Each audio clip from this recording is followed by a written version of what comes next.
What was it like? When did you get here? In 1937, my father and my cousin and I took the train from New York to Los Angeles to meet my mother, who had already come out to Los Angeles to sort of get things ready for us to arrive. My first impression before Beverly Hills was coming through the mountains at night and seeing the snow on the mountaintops as a pale blue glow. It was so beautiful. Then we got off the train at San Bernardino and drove across the hill. I started in first grade at Horace Mann School, and there was a wonderful new auditorium that was so beautiful. And I remember particularly in those days we had May Day dances. We rehearsed, and we had circles painted on the playground floor, and we danced around with the streamers and twisting the maypole. And then, of course, World War II came, and then eventually Russia wasn't our friend, and communism wasn't our friend, and May Day was out as a holiday, but it used to be a wonderful holiday. At the May Day party, we had fairs on the school grounds, and I can remember having a very special dress. I have a photograph of it someplace, a white dress that went down to my ankles when I first bought it. And the next year, I remember Mom hemmed it up so I could wear it as a shorter dress. In studying about the Pueblo Indians, we built great big box edifices, one on top of another, the way the Pueblos were in the mountains, and crawling in and out of them. It was a lot of fun. I was raised as a Christian Scientist, and I was a girl. But my cousin was raised as a Jew, and he was a boy. And in those days, people didn't rent to families with boys and Jews. I remember going to Curry's, the mile-high ice cream place. Then later, years later, I remember Will Wright's. And Will Wright's ice cream had so much butter on it that it stuck to the roof of your mouth and was delicious. Oh, and I remember Blum's and their crunch cake. They had an ice cream cart, now that I remember. They had a sundae cart that they rolled around with all the toppings to go on the ice cream sundaes. I remember going to the movies on Saturday morning at Beverly Drive near Wilshire. The series, the news, the cartoons, double features, and a matron being there to watch out for us kids. I also remember seeing Fantasia at the Carthay Circle Theater. We had some really, really heavy rainstorms. And it was before we had storm drains in Beverly Hills. And the streets really flooded a great deal. On hot days, turning the sprinklers on and running under the sprinklers. And seeing it rain on one side of the street and be dry on the other side of the street. It was either 38 or 39. There was a very, very big storm and a very big flood. And I had probably one of my 1 or 2 tantrums in my life when I screamed at my father that I had to go to school, that I couldn't miss a day of school. And my dad, who was a doll, Harry Lenetska, was kind enough to help me on with my galoshes and help me on with my raincoat and walk me out to the car through the water that was this thick on the sidewalk, and opened the car door, which had a running board, and opened the car door, and the water rushed into the car. P.S. We did not go to school that day. I remember the movie recently, Who Killed Roger Rabbit, which was about the demise of the Red Line, which was that wonderful trolley car that went all over Los Angeles and went out Santa Monica Boulevard to the beach. And I wish we had it back again now. We could certainly use it. My mother would put me on the Wilshire bus with a tuna fish sandwich, and I would take the bus from Wilshire and La Cienega to Wilshire and Selby. And from Beverly Hills, the west side of Beverly Hills, past the country club, there was nothing but wildflowers, fields of wildflowers, no buildings. Luau was a very, very hot spot to go. They would send you away if you weren't with a guy who was dressed appropriately. I remember the pharmacy, the drugstore at the Regent Beverly Wilshire.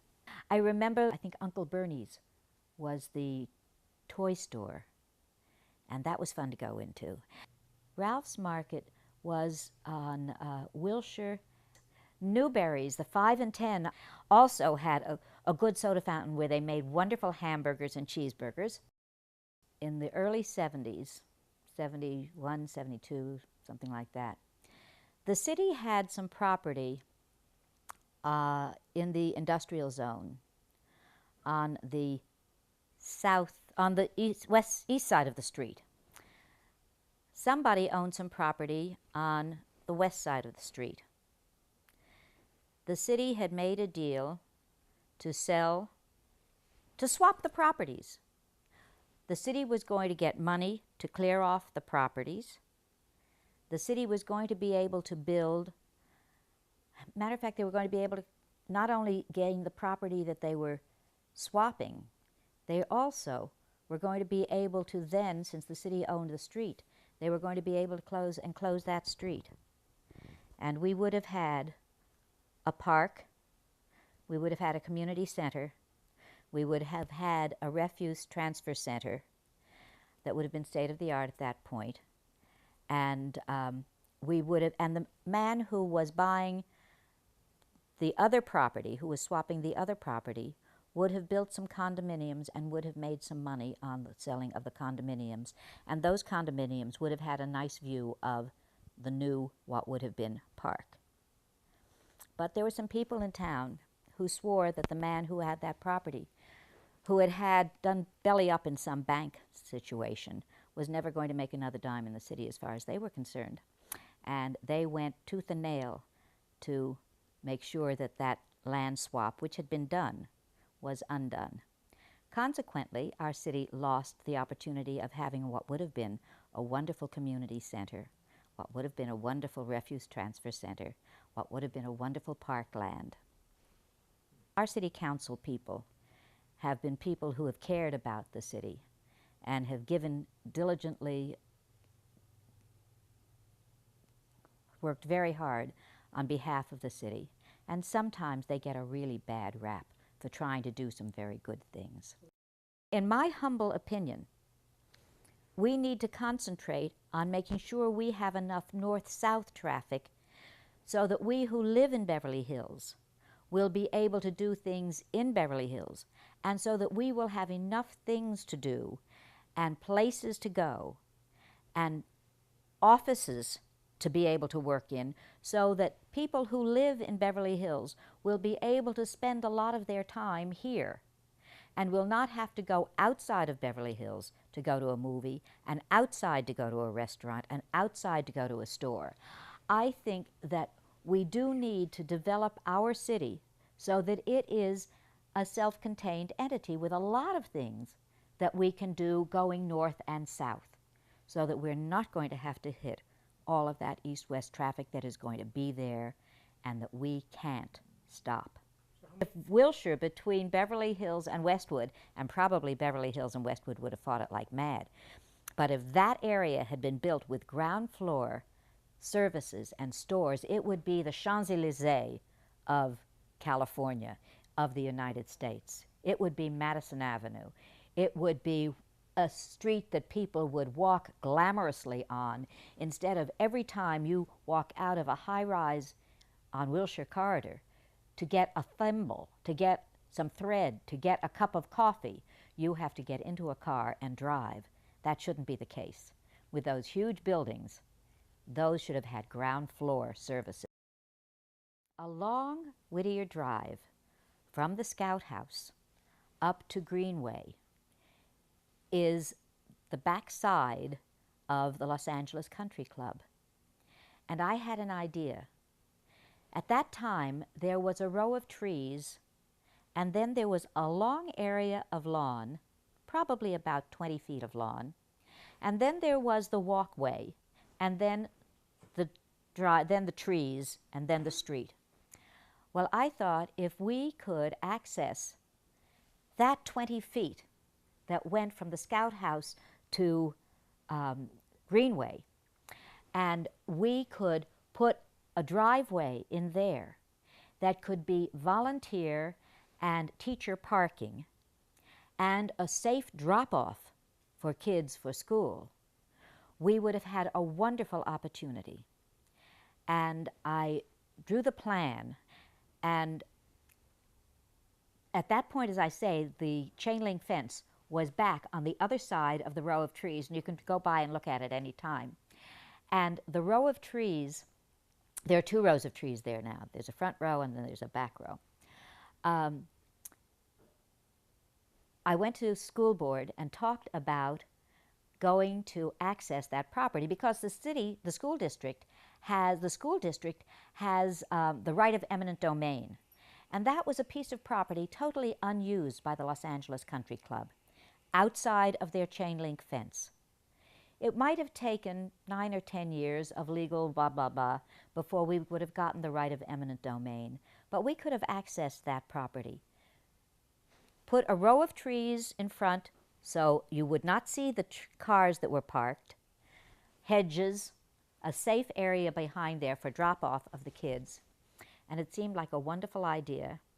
Only there was a man across the street who was a very wonderful former mayor, former this, former that of Beverly Hills, who said, NIMBY, not in my backyard. We're not going to have a parking lot across the street from my house. I think it was Mr. Schlaff, George Schlaff. The following year, the Los Angeles Country Club moved the chain link fence out to the edge of the walkway. I wish more people who feel about something would be willing to go down to City Hall and get up in front of the microphone and say what's good when it's good. And sometimes when people say no, no, no, it's very easy to say no, and it's very easy to draw a picture of something. Draw a picture of a big hotel and put a big cross in front of it and say we don't want this high-rise in our city. And consequently, we lose the Four Seasons Hotel, which would have been lovely. We lose it to, it now says the Four Seasons Hotel at Beverly Hills, not in Beverly Hills. I hear the doorbell ring, and Marta Galvez, my housekeeper, came running upstairs. Mrs. Furst, Mr. Furst is at the front door with a policeman. And I went downstairs, threw on a robe and went downstairs. And the policeman said, "Are you Mrs. Furst?" "Yes." "Are you married to this man, Mr. Furst?" I said, "Yes." He said, "Well, let me tell you what just happened. Your husband was driving his son to school, and he drove up around and down Whittier past the Scout House, and there is a stop sign there. And he was talking to his son at the moment, and he rolled right through the stop sign. And I, of course, stopped him and gave him a ticket because that's a crosswalk for children and it's safety." And he said he rolled down his windows and he said, "Oh, my goodness, wait till my wife hears this." He said, "My wife is safety chairman at El Rodeo School." And the policeman looked at me in the eye and he said, "You know, Mrs. Furst, I could give Mr. Furst a ticket, but I think it will be much better if I just brought him home to you." When the Islamic Revolution happened, and so many doctors and teachers and dentists and businessmen and professors had to leave Iran, they looked for places where the climate was similar, where the hillside, where there were hillsides and views, because the Persians love green, they love the grass, they love nature, they love roses, they love beauty. And at the time when they came to Southern California and came to Beverly Hills and Bel Air and Westwood and the Hollywood Hills, and they came with suitcases of money, and our houses were sold overnight, and if you can get out in 2 weeks, please, I'll buy the furniture, I'll buy the house. What it brought to this community, at first many people were afraid of it. But what I saw was I saw a tremendous, beautiful, vibrant group of people that had come, and all of a sudden, we had glamour back. We have women who are so beautiful, women who are so well groomed, women who are so bejeweled and so well dressed, and so, in so many ways, behaving like women from a different era. And with them came the glamour of clothing, the resurgence in jewelry. Suddenly we had things cooked with raisins, we had things cooked with pine nuts, we had rices, we had fruits, we have things. I can't tell you how appreciative I personally am of that community and grateful that they are here. And their love of education, the demand for education of those people, and the successful transition that they have made. That's one of the greatest transitions that I have seen happen in my time since our return to Beverly Hills in 1970.